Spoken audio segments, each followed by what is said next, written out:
শরণ নিতে পারো, তাহলে তিনি তোমার মান রক্ষা করবেন। শেষের দিনেও হাত বাড়িয়ে তোমাকে নিজ চরণে স্বরূপধামে নিয়ে নেবেন, ভুল হবে না তার। তবে একটা অনুরোধ করি, অনুরোধটা হাত জোড় করেই করি, গলে কাপড় আছে, হাত জোড় করেই করি। জগতে ভগবান শ্রী গুরুদেবের মহতের বৈষ্ণবের শরণ নিন, শরণাগতি নিন, কিন্তু সংসারের অর্থ বলুন, সম্পদ বলুন, একে যদি প্রবল ভাবে এর আশ্রয় নেন, তা আপনাকে ব্যথা পেতে হবে। কারণ অর্থ আপনাকে ভালোবাসতে পারে না, আপনি অর্থকে ভালোবেসেছেন। আপনি অর্থকে আশ্রয় দিয়েছেন, কিন্তু অর্থ আপনাকে আশ্রয় দিতে পারে? অর্থ তো চলে যায়, এত কষ্ট করা অর্থ চলে যায় রোগ শোকে, শত্রুর হাতে। ও আপনার জন্য, ওর ভিতরে কোনো অনুরাগ আছে তো, ভালোবাসা আছে তো, যে তুমি কষ্ট করে আমায় রোজগার করেছিলে, আমি চলে যাচ্ছি। অনুরোধ করব, আর কতকাল অর্থ বিত্ত সম্মানের শরণ নেবেন? অনুরোধ করছি, টাকা আপনাকে ভালোবাসতে পারে না, আপনি টাকাকে ভালোবেসেছেন। টাকা আপনাকে আশ্রয় দিতে পারে না, আপনার আশ্রয়ে টাকা আছে। যাকে এত ভালোবেসেছেন, রোজগার করেছেন, ও আপনার মর্ম বোঝে না, ও ভালোবাসতে জানে না, ও জড়। বাড়িটাও তাই, আর যদি বলি সংসারটাও তাই। সংসার কাউকে ভালোবাসেনি, সংসারে ভালোবাসাই নাই, ভালোবাসার অভিনয় মাত্র দেখা যায়। এখানে আসলে নিজেকেই নিজে সকলে ভালোবাসে, আর আপনাকে ভালোবেসেছে এই জন্য, নিজে সুখী হওয়ার জন্য। আপনাকে সামনে রেখে, আপনাকে ভালোবেসে সে সুখ পায়, তাই আপনার প্রতি ভালোবাসার অভিনয় করে। এ পৃথিবী ভালোবাসতে জানে না। এ পৃথিবীতে প্রকৃত ভালোবাসা ভগবানের কাছে ছাড়া কারো কাছেই নাই। এই জন্য এই জগতে জড় বস্তুকে ভালোবেসে, বাড়ি গাড়ি সম্পদ অর্থ, একে আমরা ভালোবেসে জীবন কাটালাম। কিন্তু মনুষ্য জীবন, দেখুন, এই মনুষ্য জীবনের মান্যতা আমরা এখনো উপলব্ধি করতে পারিনি। মনুষ্য জীবনের মান্যতা যদি উপলব্ধি করতে পারতাম, ভগবানকে ভজন না করে পারতামই না। কারণ মনুষ্য জন্মের মুখ্য উদ্দেশ্য হলো ভগবৎ প্রাপ্তি। অন্য কোনো প্রাপ্তির জন্য আমাদের এই জন্ম নয়। একথা কতবার, শতবার, সহস্রবার আমাদের কর্ণে গেছে, উপলব্ধি আসেনি। মনুষ্য জন্ম ভগবৎ প্রাপ্তির জন্য, ভগবৎ ভজনের জন্য, এটাই মুখ্য। কিন্তু আমাদের জীবনে এই উপলব্ধি আসেনি। ভালো যাদের বাসলাম, এক সময় এই উপলব্ধি আসবে, ভালোবাসা যথার্থ জায়গায় আমি নিয়োগ করিনি, ভালোবাসাকে আমি অপমান করেছি, ভালোবাসা যেখানে দেওয়ার আমি দেইনি। এই জন্য বর্তমান বিশ্বে মানুষ দেখবেন ভালোবেসে আঘাত পেয়ে বলে, আর কাউকে ভালোবাসবো না, আর কাউকে মন দেব না। একথা ওই বিদ্রোহ করে, যাকে ভালোবেসেছিল না, সেই ভালোবাসাটাই বিদ্রোহ করে বুকের মধ্যে থেকে এই কথা বলিয়ে নেয় আপনাকে, আর কাউকে মন দেব না, আর কাউকে ভালোবাসবো না। কেউ ভালোবাসার মর্যাদাই দিতে পারে না, দিবে তো না। এই জন্য ভগবান বলছেন, ভালোবাসাটুকু আমায় দাও, আশ্রয় নিতে হয় তো আমায় নাও। আমি প্রকৃত আশ্রয় তত্ত্ব, আর কেউ আশ্রয় তত্ত্ব নয়। এই জন্য জীবনে ভাগবত থেকে এইটুকু উপলব্ধি করতে হবে যে আসুন, ভগবানের চরণে শরণাগতি হলো আমাদের সব থেকে সহজতর, স্বাভাবিকতর, শ্রেষ্ঠ প্রেম ভক্তি ভগবান লাভের উপায়। ভগবান লাভের এটাই উপায়। এই জন্য শরণাগতি সম্পর্কে আমরা বহু শ্রবণ করেছি। দেখুন, একবার আমাদের তিনি জন্মন্ধ, তো জন্মন্ধ এই সাধু 7 বার তীর্থ পরিক্রমা করেছে, গয়া, কাশী, প্রয়াগ, 7 বার অন্ধ ব্যক্তি, তাও সাথে কাউকে নেয়নি। একদিন প্রয়াগে এক যুবক তাকে জিজ্ঞাসা করছে, হে মহাত্মা, আপনি 7 বার এমনকি গোমুখ পর্যন্ত গেছে। আপনারা গোমুখের পথের কথা শুনলে ভয় পাবেন, 1 হাত পথ, সর্বদা বৃষ্টি হয়, ওই পথে যাওয়া যায় না। আপনি গোমুখ পর্যন্ত গেছেন, আপনি জন্মন্ধ, আপনি পড়ে যাননি, খাদে পড়েননি? কয়েকবার প্রশ্ন করার পরে যুবককে এই অন্ধ সাধু জিজ্ঞাসা করছেন, আশেপাশে কোনো খানাখন্দ আছে দেখো তো, পাহাড়ি পথ। বলছে আছে। বলো ওইখানে আমায় নিয়ে চলো হাত ধরে। হাত ধরে নিয়ে যাওয়ার পরে বলছেন, এক কাজ করো, ঠেলে ফেলে দাও তুমি আমায় খাদের মধ্যে। হাত জোর করে বলছে, সাধু বাবা তা কি হয়? বলে, আমার ঝোলাতে যা কিছু সারা জীবনের সঞ্চয় আছে তোমাকে দিয়ে দেবো, দিয়ে দাও। আমার যা তপস্যা আছে তার দ্বারা আমি তোমাকে স্বর্গেও পাঠাতে পারি, তাও দিয়ে দেবো, আমাকে ঠেলে ফেলে দাও। বলে, সর্বস্ব দিলেও আমি আপনাকে খাদে ঠেলে দিতে পারি না। বলেন, বেটা উত্তর তো ওঠাই, 5 মিনিট আমার সাথে থেকেছো, আমাকে একটুখানি ভালোবেসেছো, এই জন্য সর্বস্ব দিলেও তুমি আমাকে খাদে ফেলবে না। এতটুকু ভালোবাসায় যদি তোমার এই বোধ আসে, যাকে জীবন দিয়ে প্রেম অনুরাগ দিয়ে ভালোবেসেছে, সে আমাকে কি ফেলে দেয়? সে আমাকে কোনোদিন ফেলে দেবে না, সে আমায় ফেলতে পারে না। এই জন্য তাকে ভালোবেসে দেখুন, পতনের ভয় নাই। ভগবানকে আশ্রয় করলে আপনার পড়ার ভয় নেই, পতনের কোনো ভয় এখানে নাই। আমাদের রাজস্থানের বহুদিন আগের কথা, একটা সত্য ঘটনা। রাজস্থানের এক যুবরাজ, আমেরিকাতেই তার লেখাপড়া, তার কর্মজীবন। উনি বিবাহ করে ফিরছিলেন, যুবরাজ। তখন তো এরকম আগ্নেয়াস্ত্র তৈরি হয়নি, তলোয়ার থাকতো। তো যখন আটলান্টিক মহাসাগরে জাহাজে আসছেন, হঠাৎ করে নাবিক ঘোষণা দিলেন, জাহাজটা ডুবে যেতে পারে, সতর্ক হন, যার যে জীবনের দায়িত্ব নিন, আমরা অসহায়। তো যখন সকলেই কান্নাকাটি করছে, যখন সকলেই জীবন বাঁচানোর জন্য ওই মুমূর্ষু অবস্থায় সবাই বিচলিত, তখন এই রাজস্থানের যুবরাজ ধ্যানে মগ্ন। তার নবপরিণীতা বিবাহিতা স্ত্রী বলছেন, কি গো, তোমার বাঁচবার কোনো উপায় তুমি চেষ্টা করছো না? তোমার কোনো ভয় নেই? অনেকক্ষণ বারবার কথাটা বলায় ভয় নেই, উনি তলোয়ারটা বের করেছেন। তলোয়ার বের করে ওনার স্ত্রী, নবপরিণীতা বিবাহিত স্ত্রীর গলায় ধারালো তলোয়ার ধরেছেন। ধরে প্রশ্ন করছেন, তোমার কি বিশ্বাস হয় আমি তোমার মস্তক কেটে তোমাকে হত্যা করতে পারি? বলে, আদৌ না। ভালোবেসে বিবাহ করে স্ত্রীর মর্যাদা দিয়েছেন, আমি আপনাকে বিশ্বাস করি আপনি আমার গলা কাটতে পারেন না। বলে, এত ধারালো অস্ত্র তোমার গলে ধরলেও যদি তুমি নিশ্চিত থাকো আমার প্রতি বিশ্বাসের কারণে যে তুমি আমায় মারতে পারো না, ঝড় উঠুক, প্রলয় হয়ে যাক, আমি যাকে বিশ্বাস করি তাকে ডাকছি, আমার বিশ্বাস তিনি আমাকে ফেলতে পারেন না। সত্যি সত্যি জাহাজটা রক্ষা পেয়েছিল, সত্যই জাহাজটা রক্ষা পেয়েছিল। শরণাগতি কাকে বলে দেখুন। আমেরিকায় একবার বাবা লোকনাথের এক ভক্ত জাহাজে ডুবে যাচ্ছিল, তিনি চিৎকার করে বাবা লোকনাথ বলে শরণাগতি নিলেন। সঙ্গে সঙ্গে দেখলেন বিরাট একটা হস্ত জাহাজটাকে ধরে চড়াইয়ের উপর তুলে নিয়ে গেল। বারদী আশ্রমে ভক্তটা আসার পর বলেছিলেন, তোর শরণাগতির জন্য আমার হাতটা ওই পর্যন্ত পৌঁছে গিয়েছিল। একজন ত্রিকালজ্ঞ যোগীর এই স্বভাব, তাহলে ভগবানের কি স্বভাব? মহান যোগেশ্বর যোগীর এই স্বভাব, ভগবানের কি স্বভাব?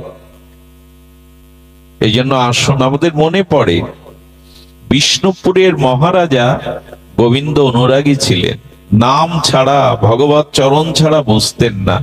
ব্রিটিশ আমল তখন, কয়েক হাজার ব্রিটিশ সেনা আক্রমণ করলো বিষ্ণুপুর। কি বলবো আপনাদের, রাজাকে গিয়ে সেনাপতি, সেনারা বলছে আদেশ দিন, অন্তত যুদ্ধ করে তো মরতে হবে, বলে হাজার হাজার ব্রিটিশ সৈন্যদের কামানের কাছে তোমরা কিছুই না, অস্ত্র ফেলে দাও। অস্ত্র ফেলে দিয়ে নাট মন্দিরে এসে দুবাহু প্রসারিত করে বললেন ভগবানের কীর্তন করো। এরকম হয়তো রাজা তিনি কত বড় বিশ্বাস বা ভগবানের প্রতি তার শরণাগতি থাকলে বললে অস্ত্র ফেলে দাও, অস্ত্র ফেলে দিয়ে ভগবানের দিব্য নাম সংকীর্তনে রত হও। সেই নাম সংকীর্তন করতে করতে প্রায় 2 ঘন্টা হয়ে গেল। জয়ধ্বনি মঙ্গল ধ্বনিতে নগরবাসী এসে বললেন মহারাজ ব্রিটিশ সেনারা ফিরে গেছে।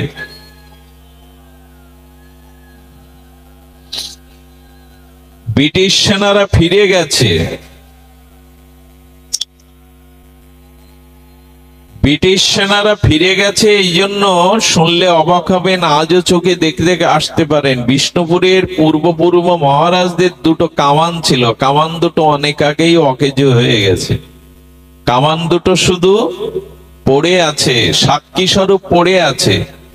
সবাই নগরবাসী এসে বলল এই কামান থেকে 2টো বালক, একটি শ্যামল একটি শ্বেত শুভ্র পরিষ্কার বালক এসে দুজনে কামান দাগিয়ে অনেক সেনা মারাও গেছে, তারা হটে গেছে, তারা আপনার রাজ্য থেকে চড়ে গেছে। গৌর গোবিন্দের দিকে তাকিয়ে শ্রী রাধা মাধবের চরণে শরণাপন্ন হয়ে বললেন প্রভু তোমাতে শরণাগতি হলে তুমি আজও তাকে রক্ষা করো। এই তো ভগবানের শরণাগতির মাধ্যমেই আমাদের সমস্ত, তিনি বলছেন তোমার পাপ তাপ কোনো দায়িত্বই তোমার থাকলো না। আচ্ছা লক্ষ্য করুন তো, আপনার ছোট বাচ্চাটা রাত্রে এসে বলছে বাবা মা আমি আমার 10 জন বন্ধুকে কথা দিয়েছে কালকে তারা আমাদের বাড়িতে এসে আর কিছু তারা খাবে, দুপুরে খাবে। আচ্ছা ও কথা বলে নাক ডাকিয়ে ঘুমাতে গেল, চিন্তাটা কার হয় তখন? ও এসে বলছে আমি বন্ধুদের, আমার স্কুলের বন্ধুদের বলেছি 10 জন আমাদের বাড়িতে কাল দুপুরে খাবে, তোমরা ব্যবস্থা করো। এই চিন্তা, ও নাক ডাকিয়ে ঘুমাচ্ছে, চিন্তা কার গো? বাবা মার। গোবিন্দ যখন বললেন আমার প্রতি একবার যদি শরণাগত হতে পারো চিন্তাটা তোমার নেই, চিন্তাটা তখন আমার, সব চিন্তাই তখন আমার, তোমার অন্য কোনো চিন্তা নাই। তবে আমাদের অবস্থা কি জানেন, শ্রীধাম বৃন্দাবনে ইন্দ্র কর্তৃক সেই 7 দিন ব্রজকে ভাসানোর জন্য, ব্রজবাসীদের কষ্ট দেওয়ার জন্য ইন্দ্র যে বজ্র বৃষ্টি হেনেছিল, একটু ধ্যান দিন, ভাগবতে কথা বলবেন না, জয় রাধে। তো বজ্র বৃষ্টির সময় গোবিন্দ সেই তার কনিষ্ঠ অঙ্গুলিতে গিরিরাজ ধারণ করার পরে কি হয়েছিল জানেন? উনি বলছিল সখাদের, ওদের যখন মনে মনে হচ্ছে, সখাদের বলছেন তোমরা, সখাদের বলছেন তোমরা একটু লাঠি সাটা নিয়ে একটু ঠেকান দাও। আরে আমি কিছুক্ষণ বিশ্রাম নেই, ঠেকান দাও। ওরা তখন বলছেন হ্যাঁ রে কানাই তোর একার কেন কষ্ট হবে, আমাদের উপর বাদ দে, আমরাও ঠেকান দিয়ে যাই। যখন ঠেকান দিতে যাচ্ছে তখনই গোবিন্দ আস্তে আস্তে শিথিল করলেন, আর হুড়মার করে পড়বে আর কানাই কানাই কানাই আবার কানাই ধরলেন। এর দ্বারা বোঝানো হয় আমাদের কাজ শুধু শুধু ঠেকনাটা ঠেকানো, দায়িত্ব গোবিন্দের। আমাদের দ্বারা কিছু হয়ও না, আমাদের দ্বারা কিছু হওয়া সম্ভব না, তিনি ধরবেন। তবে হ্যাঁ আমি তোমার শরণে শরণ নিলাম, এইটুকু ঠেকাটা দিতে হবে, বাকি দায়িত্ব শ্রী গোবিন্দের। অন্ধ সুরদাস তার একটা জীবনীতে আছে, উনি জন্মান্ধ, এত সুন্দর ভজন করতেন প্রিয়া প্রীতমের বৃন্দাবনে যে মাঝে মাঝে গোবিন্দ মন্দির থেকে এসে ওনার কুঠিরের সামনে বসে ভজন শুনতেন। রাধারানী মাঝে মাঝে বলে হঠাৎ করে দুপুরের এই অলস দুপুরে তুমি কোথায় যাও শ্যাম? বলে জানো সুরদাসের ভজন আমার হৃদয়কে বড় আনন্দ দেয়, বলে তুমি যখন যাও আমাকে একদিন নিয়ে যাও। বলি তোমার আবার একটু সমস্যা আছে নিয়ে যাওয়ার। দেখুন রাধারানীকে গোবিন্দ কি উপাধিতে ভূষিত করছেন। তুমি গেলে সমস্যা ঘটতে পারে, তোমার এত করুণায় ওর দৃষ্টি তুমি ফিরিয়ে দিতে পারো। তুমি তো যাকে তাকে করুণা করো, তোমাকে এই জন্য আমি নিয়ে যাই না। বললো আজ আমাকে নিয়ে যাও। শ্যামসুন্দর রাধারানীকে নিয়ে বাবাজির কুঠিয়ার সামনে এসে বসেছে। সুরদাস তার সুরমূর্ছনায় গোবিন্দ ভজন, সেই যে হৃদয় উৎসারিত মধুর সুর মূর্ছনায় সুর লহরীতে সুর আলাপে যখন সুর ধরেছেন, রাধা মাধব মোহিতই হয়ে গেছেন। যখন মোহিত হয়ে গেল, হঠাৎ করে আজ দেখছে এই গন্ধ তো আমার নাকে কখনো আসেনি। আজকে কি এলো? যার জন্য গাওয়া, যার জন্য গান, সে কি এলো দুয়ারে? হঠাৎ করে তখন ওর মনে হয়েছে যে না, হঠাৎ করে মনে হয়েছে যে না, হয়তো প্রিয়া প্রীতম আসতে পারে। হঠাৎ করে সঙ্গীত গাইতে গাইতে বাইরে বেরিয়ে পড়েছে। যেই বাইরে বেরিয়ে পড়েছে লাঠি নিয়ে, বুঝতে পেরেছে লাঠি নিয়ে বাইরে বেরিয়েছে। বেরোনোর সাথে শ্যামা প্রিয়া প্রীতম ওর পেছনে পেছনে চলেছে। হঠাৎ করে ইচ্ছা করেই সুরদাস জানতো সামনে একটা বড় লাঠি দিয়ে চলতো, তো একটা খাদ আছে, সেই খাদ গর্তের মধ্যে ইচ্ছা করেই পড়ে গেছে, দেখি প্রিয়া প্রীতম এলো কিনা। যেই পড়ে গেছে গোবিন্দ বলছে চলো, গোবিন্দ বলছে চলো, বলে চলবো মানে? আরে তোমার ভক্ত পড়ে গেছে, তুমি চলতে বলছো? আরে ওকে যেভাবে তোলো। বলে এই জন্য তো তোমায় আনতে চাইনি, যাকে তাকে দেখলে তোমার করুণা উঠলে ওঠে। আরে সুরদাসকে ব্রজে সকই চেনে, ওকে কেউ না কেউ তুলবে, আমরা তুলতে গেলে ধরা পড়ে যাবো। রাধারানী বলে তুমি গেলে যাও, আমি বাবাকে এখানে ফেলে রেখে যেতে পারবো না। এই হলো রাধা ঠাকুরানী। কি করলো জানেন? গোবিন্দ তখন বলছে তো তুমি উপায় করো। রাধারানী নিজের 19 আঁচলটা দিয়ে দিলেন। বাবাজি এটা ধরো, বাবাজি এটা ধরো বললে ওই 19 বস্ত্রখানা নেওয়ার সাথে সাথে গন্ধে বুঝতে পেরেছেন এটা ঠাকুরানীর। এমন দিব্য গন্ধ হতে পারে না, প্রসাদী গন্ধ। জড়িয়ে ধরেছে, শ্যাম সুন্দর টানছে আর রাধারানী শ্যামের হাত ধরে টানছে। শরণাগতী ভক্তের জন্য এও ভগবান করে। যখন উপরে উঠল না, যখন উপরে উঠল না, তখন বিবেককে বলছে, বিচারকে বলছে, আজকে ইচ্ছা করেই চরণ যখন যুগল এসেছে, চরণটা জড়িয়ে ধর। এই সুযোগ হয়তো পাবি না। যেই টান দিয়ে উপরে উঠেছে, ইচ্ছা করেই উনি চরণটা জড়িয়ে ধরেছে। যেই চরণটা জড়িয়ে ধরেছে, সঙ্গে সঙ্গে বলছেন ছেড়ে দাও, ছাড়বো না। বলো বলো তুমি প্রিয়া প্রীতম এসেছো, একবার অন্তত তোমাদের দেখতে চাই। বলো দেখো বাবা, তুমি তুমি এক কাজ করো, আমাদের ছেড়ে দাও। বলেন ছেড়ে দিতে পারি, একবার একটু তোমাদের মাধুর্য যুগল মূর্তি দর্শন করতে চায়। রাধারানী, গোবিন্দ ইশারা করছে, রাধারানী কোমল হস্ত চোখে বুলিয়ে দিলেন। যেই যুগল মাধুর্য মূর্তি দর্শন করলেন, প্রেমে মূর্ছিত হয়ে পড়লেন। মূর্ছিত হওয়ার পরে যখন চেতনা ফিরল, রাধারানীকে কি বললেন জানেন? হে ঠাকুরানী, হে প্রীতি প্রতিমা, হে করুণাময়ী, তুমি আমাকে আবার অন্ধ করে দাও। আরে দৃষ্টি ফিরে পেয়েছো, আমাদের দেখেছো, আবার অন্ধ হতে চাইছো কেন? কেন চাইছি জানো? যে চোখ দিয়ে তোমাদের যুগলকে দেখেছি, এই চোখ দিয়ে জগতের আর কিছু কোনোদিন আমি দেখবো না। ওই রূপ আমি হৃদয়ে দেখবো, আর কোনো কিছুই আমি এ চোখে দেখবো না। তো শরণাগত ভক্তের জন্য ভগবান এও করেন, সর্বদা এরূপ করেন। এই জন্য আমি বলবো যে আমাদের অন্য কোনো সামর্থ্য নাই, ভজন সাধন করে গোবিন্দকে পাবো এ সামর্থ্য আমাদের নাই। কত যুগ যুগান্তর যোগী ঋষি মণিগণ তপস্যা করে যোগ অবলম্বন করে তাকে পায় না, আমরা কি করে পাবো? ভগবান এই জন্য এই কলিযুগে বিশেষত বলেছে শরণাগতির কথা। আমাকে শরণ নাও, আমার চরণে আশ্রয় নাও। এই জগতে একমাত্র আশ্রয় তত্ত্ব তিনি। ভগবানের আশ্রয় ব্যতীত আমরা নির্ভয় হতে পারি না। পরীক্ষিত মহারাজের এই সপ্ত দিনে তিনি সর্বস্ব অর্পণ করে দিয়েছিলেন হরিকথার কাছে, শ্রী গুরুদেবের কাছে।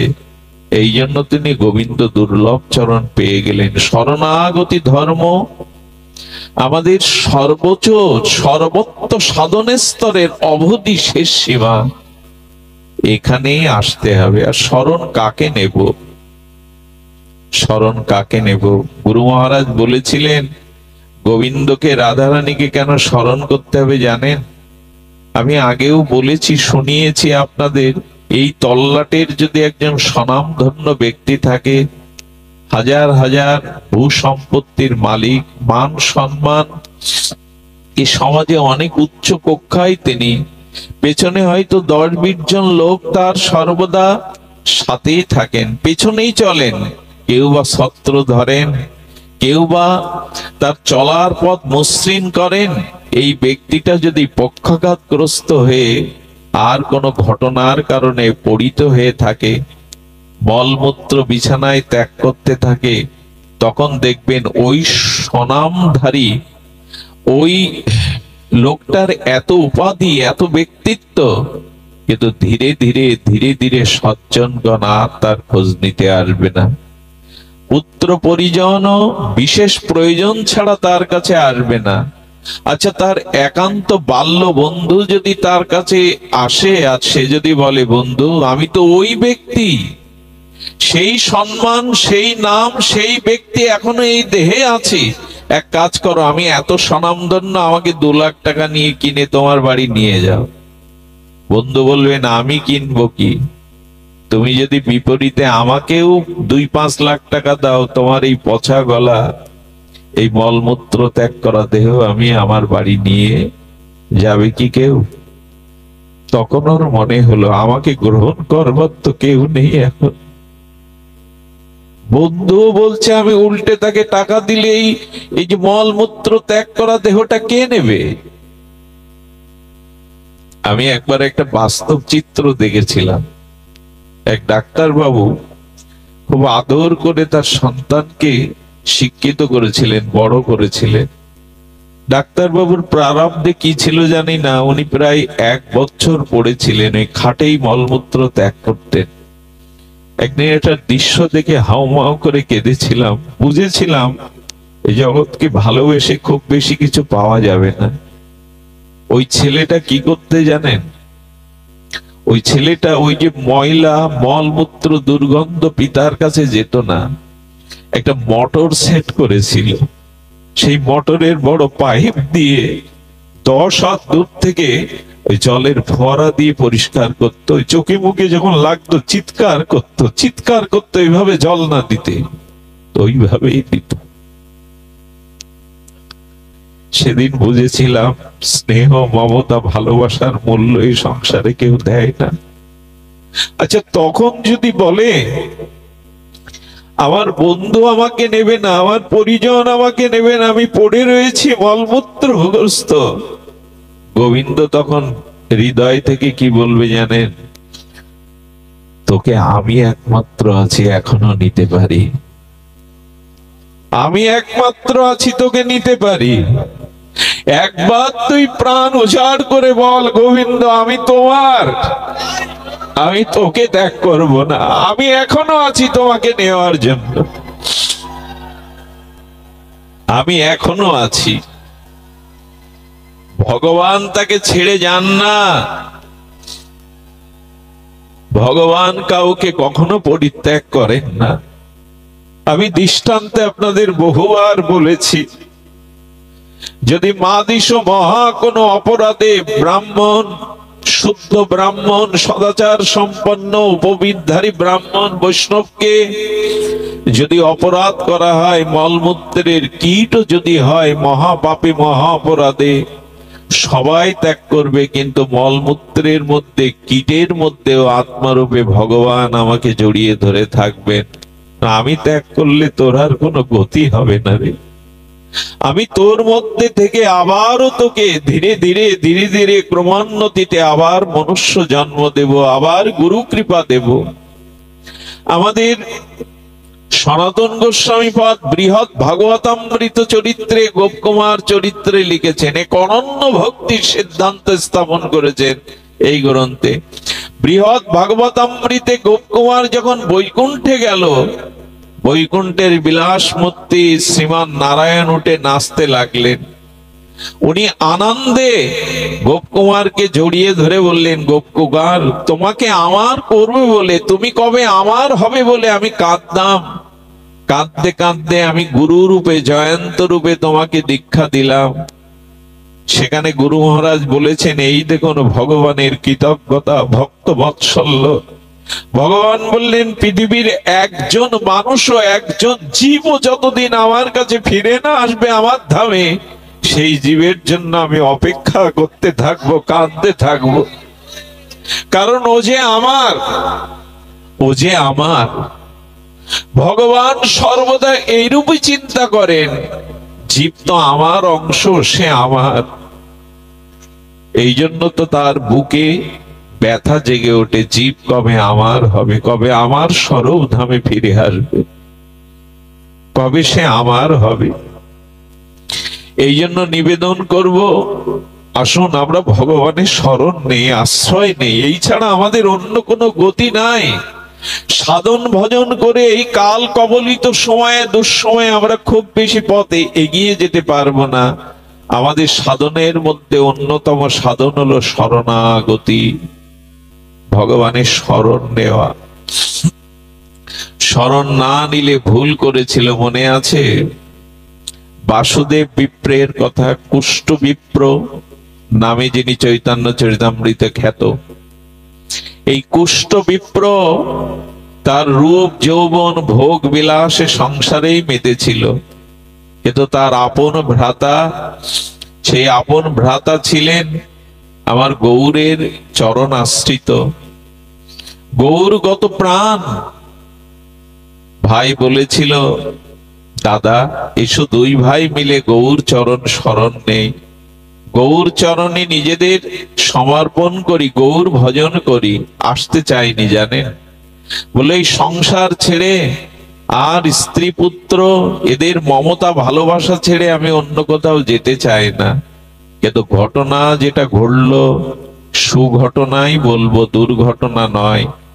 ঘটনাটা ঘটলো 3 দিনের মাথায় এই বাসুদেব বিপ্র ব্রাহ্মণ, তার দেহে দেখা দিল গলিত কুষ্ঠ। আপনারা জানেন 100 বছর আগে কুষ্ঠের ভালো চিকিৎসা ছিল না, আর এটা 500-550 বছর আগের ঘটনা। যখনই কুষ্ঠ হলো, তখনই স্ত্রী তার সন্তানদের নিয়ে ঘরে একটা মিটিং করলেন। আহা, মিটিংটার বিষয় কি জানেন? খোকা, তোদের বাবার গায়ে গলিত কুষ্ঠ হয়েছে, এবারও ছোঁয়াচে রোগ, এক ঘরে থাকা যাবে না। বাসুদেব বিপ্র কান কিন্তু খোলা, কুষ্ঠ হয়েছে কিন্তু কান তো বধির হয়নি, কানে শুনছে। খোকা, তোদের বাবাকে এক ঘরে রাখা হবে না। বলল, মা আমাদের মনের কথাই তুমি বলেছ, ছোঁয়াচে কুষ্ঠ, এটা এক ঘরে থাকলে সংক্রামিত হবে, তো কি করতে চাও মা? বলো, বাহির বাড়িতে একচালা করে তোর বাবাকে রাখা হোক, যতদিন রোগের কোনো স্বীকৃতি বা নিষ্কৃতি কিছু না হয় ততদিন ওখানেই থাকুক। ছেলেগুলো বলল, মা আমাদেরও মত তাই। বাসুদেবের চোখে, এই কুষ্ঠ বিপ্রের চোখে প্রথম জল এলো। আমারই ঘর, আমারই সংসার, আমারই স্ত্রী, আজ আমার ঘরে জায়গা নেই। বাহ, এতদিন তো সংসারকে এইভাবে বুঝিনি। এই জন্য মাঝে মাঝে সংসারে ব্যথা পাওয়া ভালো, যন্ত্রণা পাওয়া ভালো, এটা মনে করিয়ে দেয়, নিজের আপনজনকে মনে করিয়ে দেয় সংসারে। গোবিন্দকে উদ্ধব বলেছিল, ভগবান তুমি কোন জীবকে যখন কৃপা করো সে বুঝবে কি করে তুমি তাকে করুণা করছো, কৃপা করছো? উদ্ধবজি জিজ্ঞাসা করছেন গোবিন্দকে, তুমি কোন জীবের প্রতি যখন করুণা করো সে বুঝবে কি করে যে তুমি তাকে কৃপা করছো? বলে, উদ্ধব আমি যখন এই জগতে কাউকে করুণা করি, কৃপা করি, তখন তার সম্পদ কেড়ে নেই। বলে, সম্পদ কেড়ে নাও কেন?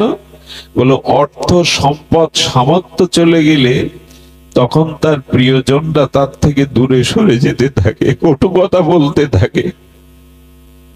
তখন সে উপলব্ধি করে এরা আমার ভালোবাসার কেউ না, তখন তার আমার কথা মনে পড়ে। এই জন্য কোন জীবকে যখন আমি করুণা করি তখন তার সম্পদ কেড়ে নেই, তাকে প্রিয়জনের এই প্রিয়তার মোহ জাল থেকে বের করে নেই। আমি বহুবারও বলেছি, মাকড়সার জাল আপনার ঘরে গিয়ে দেখবেন ওই মাকড়সাটা শুষ্ক, ওর ভেতরে কিছু নেই। কেন নেই জানেন? যে জাল ও বুনেছিল স্বপ্নের জাল, ওই জাল বুনে ওর পুত্র কন্যা স্ত্রী নিয়ে ওই জালের মায়ার রাজত্বে সুখে ছিল, কিন্তু ওই জালেই যখন আটকে মরে যায় তখন কি করে জানেন? ওই স্ত্রী পুত্রের ভেতরের অংশগুলো খেয়ে ফেলে। এই জন্য আজকে জালে গিয়ে মাকড়সায় হাত দেবেন, ফাঁপা, ওর ভিতরে কিছু ওরাই খেয়ে ফেলে। যাদের জন্য জীবন যৌবন সর্বস্ব অর্পণ করলেন না, তারা ভগবানের জন্য আমার জন্য কিছু করবে না, বরঞ্চ আমার কাছে রূপ যৌবন যা আছে সবকিছু চুষে নেবে। এই জন্য এই সংসারে মায়ার পর্দাটা হটিয়ে দিয়ে শ্রী গুরু মহারাজ জানিয়ে দেয়, ভগবানকে ভালোবাসো, তার চরণে আশ্রয় নাও। বাসুদেব বিপ্রকে বাইরে রাখা হলো। বাইরে যখন আছে না, সেদিন কি হয়েছে জানেন? ওই বাইরে থেকে থেকে তীর্থের কাকের মতো ক্ষুধায় কাতর হয়ে এক মুঠো অন্নের জন্য প্রতীক্ষা করছে, কিন্তু আজ আর তার কাছে অন্ন দেওয়ার কেউ নাই। স্ত্রী কি করলো জানেন? স্ত্রী নাকে কাপড় দিয়ে একটা থালা ছুঁড়ে দিল, দুমুঠো অন্ন, ক্ষুধার অন্ন দিল। কিন্তু এর পরের দৃশ্যটা না বলাই ভালো। ওই উচ্ছিষ্ট থালাটা বিড়াল কুকুর এসে চাটতো, ধুয়ে দেওয়ার কেউ ছিল না। মাঝে মাঝে বাড়ির কাজের লোকদের দিয়ে পাঠাতো, পুত্র কন্যা স্ত্রী আর ওর কাছে এসো না। গলিত কুষ্ঠগুলো তখন গলিত হয়ে গেছে, কুষ্ঠ পোকা হয়ে গেছে, পুজ রক্ত হয়ে পোকা হয়ে খসে খসে পড়ছে, কেউ আর আসে না। ওই পোকাগুলো রাত্রে দেখছে বাসুদেব যে পোকাগুলো ক্ষতস্থান থেকে ঝরে ঝরে পড়ে যাচ্ছে। পৃথিবীর ইতিহাসে এমন আমি শুনিনি। ওই ঝরে যাওয়া পোকাগুলোকে আবার তুলে তুলে ওই ক্ষতস্থানে দিয়ে বলছে, তোরা যাস না, তোরা আমার শরীরে থাক, তোরা যাস না। তোরা না এলে আমি সংসারের স্বরূপকে বুঝতে পারতাম না, আপনজনদেরকে বুঝতে পারতাম না। তোরা থাক, তোরা। এই পৃথিবীর ইতিহাসে অন্যতম একটি ঘটনা, ক্ষতস্থানের পোকাগুলো আমার ওইখানে দিয়ে বলছে, তোরা আমায় ছেড়ে যাস না। ওরে, তোরা এসেছিলি এই জন্য সংসারকে আমি বুঝতে পেরেছি, তোরা যাস না। জলতৃষ্ণায় কাতর হয়ে ওইখানে মরার মতো পড়ে থাকতো। কখনো কখনো বলতো, মারা গেল কি?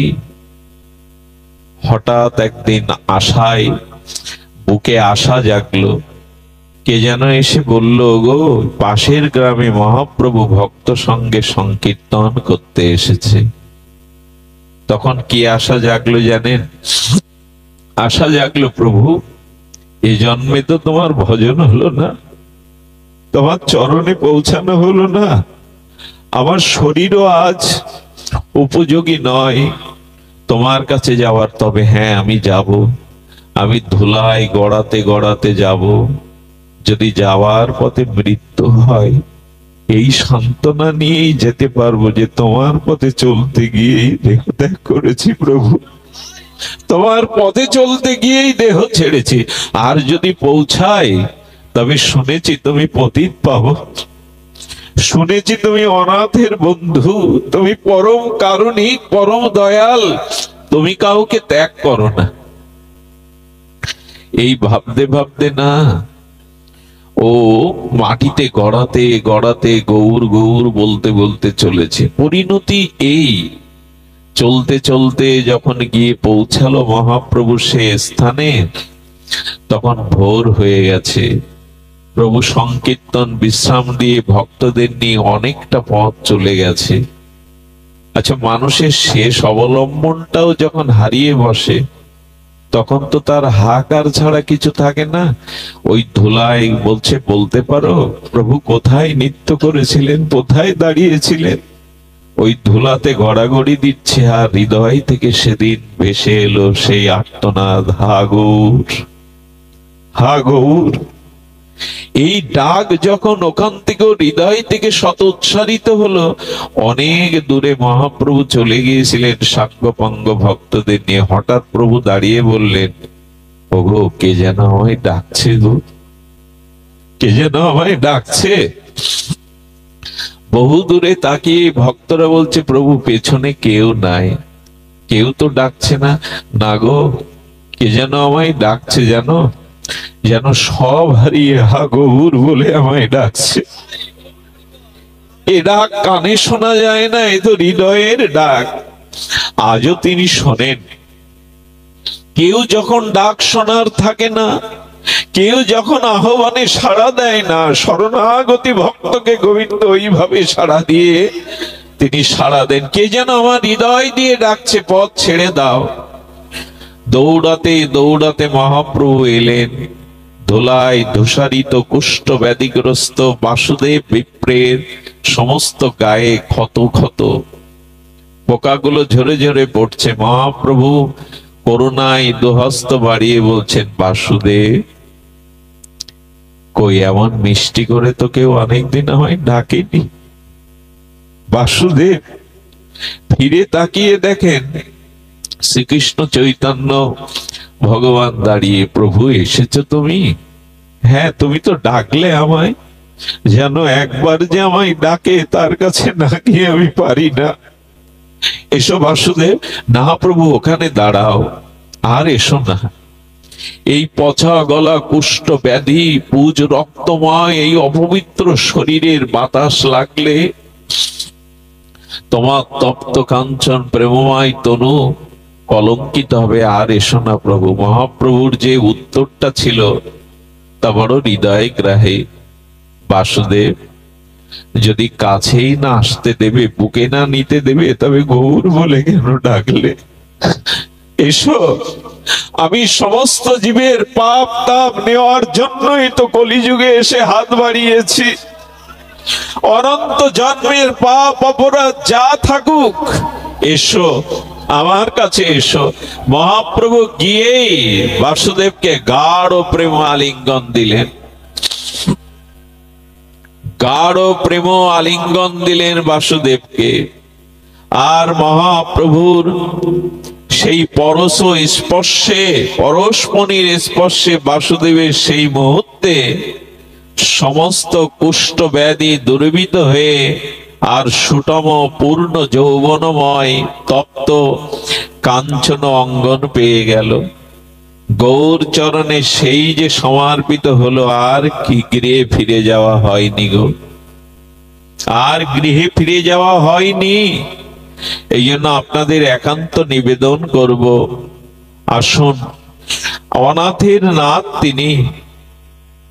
যদি কেউ না থাকে সংসারে, কেউ আশ্রয় না থাকে, শ্রী ভগবান আছেন, আমি তার, তিনি আমার। এই মন্ত্রই সার, মামেকং শরণং ব্রজ, একমাত্র আমার শরণ নাও। আজও শ্রীধাম বৃন্দাবনে গহীন অরণ্যের মধ্যে কিভাবে লুকিয়ে আছে সাধুরা, তাদের একমাত্র শরণাগতি তার। দেখুন, এই দেহ, এই রূপ যৌবন। আপনাদের এই বৃহত্তম ফরিদপুরে এক ডাক্তার ছিলেন, শুনুন সেই ঘটনা। এই ডাক্তারবাবু, তিনি মেডিকেলে পাশ করার পরে তার প্রফেসর তাকে ডাকলেন। আপনারা জানেন, ডাক্তারি শিখতে গেলে না অনেক ধৈর্যের পরিচয় দিতে হয়। আপনারা জানেন শবচ্ছেদ ঘর আছে। শবচ্ছেদ মানে লাশ কাটা ঘর। তখনকার দিনে উন্নত ব্যবস্থা ছিল না। কত দিনের লাশ ওর মধ্যে পড়ে আছে। প্রফেসর স্যার যেতেন, গিয়ে নূতন যারা ডাক্তারি পাশ করেছে তাদের হাতে ছুরি তুলে দিতেন, এই লাশটা কাটো, কিডনিটা এখানে, হ্যাঁ লিভার এখানে। এগুলো প্রত্যক্ষ শবচ্ছেদ ঘরে গিয়ে ওদের কাটতে হতো। কি বলবো, ছুরি হাতে নিয়ে যখন ঢুকেছে তখন সে কি দুর্গন্ধ, অনেক দিনের পচা গলা লাশ। ডাক্তার তো কত পরীক্ষা দিতে হয় তাদের, প্রফেসরদের সামনে, শিক্ষকদের সামনে। বলেন এই লাশটাকে কাটো। সেই পচা গলা লাশটাকে যখন ছুরি চালিয়েছে, কি বলবো, অনন্ত কোটি পোকা, বিকট দুর্গন্ধ। ওর সামনে এই পোকাগুলো যখন বেরিয়ে পড়লো, হাত থেকে ছুরি পড়ে গেল।